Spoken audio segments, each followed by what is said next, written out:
फिर दूसरा आता है, शिव ब्रह्मा आदि देवों के नामों को भगवान विष्णु के नाम के समान या उनसे स्वतंत्र समझना। जैसे कोई ओम नमः, कोई शिव जी का नाम ले रहा है ना, ओम नमः शिवाय, या कोई महामृत्युंजय जप कर रहा है और वो सोच रहा है ये हरे कृष्ण महामंत्र और शिव जी का जो मंत्र है वो समान है।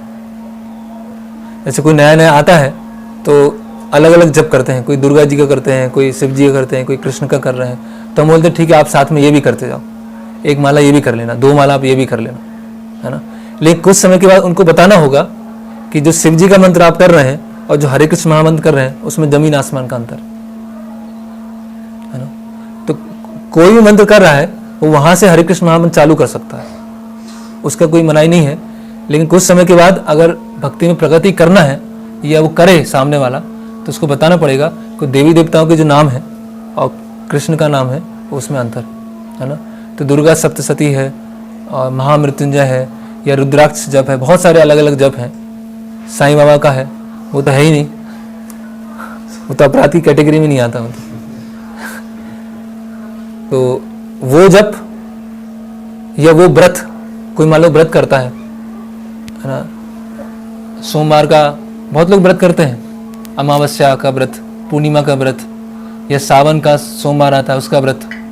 वो व्रत और एकादशी व्रत दोनों बराबर हैं। अगर कोई सोच रहा है कि बहुत सारे देवी देवताओं के जो व्रत हैं और जो एकादशी व्रत है वो दोनों बराबर हैं, तो वो भी क्या है, वो भी अपराध आएगा। और दूसरा क्या है, स्वतंत्र समझना कि देवी देवता का अस्तित्व अलग है और भगवान का अस्तित्व अलग है, तो वो भी अपराध है। भगवान भी क्या है, शिव जी या दुर्गा जी या गणेश, वो भी क्या है, भगवान के सेवक ही हैं।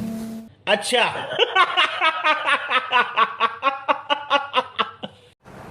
पद्म पुराण से ये लोग दूसरा श्लोक उठाते हैं, ठीक है।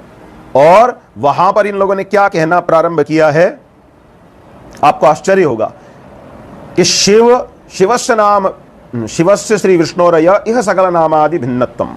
यद्यपि वो श्लोक स्पष्ट रूप से कह रहा है कि भाई जो शिव जी और विष्णु जी इनके नाम में भेद करता है उस व्यक्ति की दुर्गति हो जाती है, यानी नाम प्रभु के चरणों पर उसका अपराध हो जाता है, ठीक है। और ये मूर्ख रोज तोता रटंत करवाते हैं अपने अनपढ़ गवार चेलों को कि ना, जो विष्णु के नाम के अधीन शिव जी के नाम को नहीं मानता उसकी दुर्गति होती है।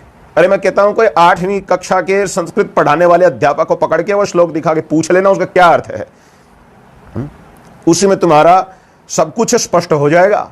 ज्यादा किसी बड़े विद्वान के पास जाने की आवश्यकता नहीं है।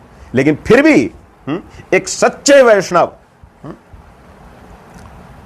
शिव प्रसाद द्विवेदी जी ने अभी चौखंबा से पद्म पुराण प्रकाशित हुआ है। वे स्वयं वैष्णव संप्रदाय से आते हैं और उन्होंने बहुत संस्कृत भाषा का उच्च स्तरीय अध्ययन किया है। मैं कहता हूं चौखंबा से अभी पद्म पुराण छपा है, जरा चौखंबा से एक वैष्णव, एक सच्चे वैष्णव के ही हाथ का किया हुआ अनुवाद उस श्लोक का देख लीजिए और अपनी तसल्ली कर लीजिए कि वहां पर शिव प्रसाद द्विवेदी जी ने उसका अनुवाद किस प्रकार से किया। वे स्पष्ट लिखते हैं कि जो नारायण और शिव के नाम में भेद बुद्धि करता है उसका भगवान का जपा हुआ नाम, प्रभु का स्मरण किया हुआ नाम सफल नहीं होता।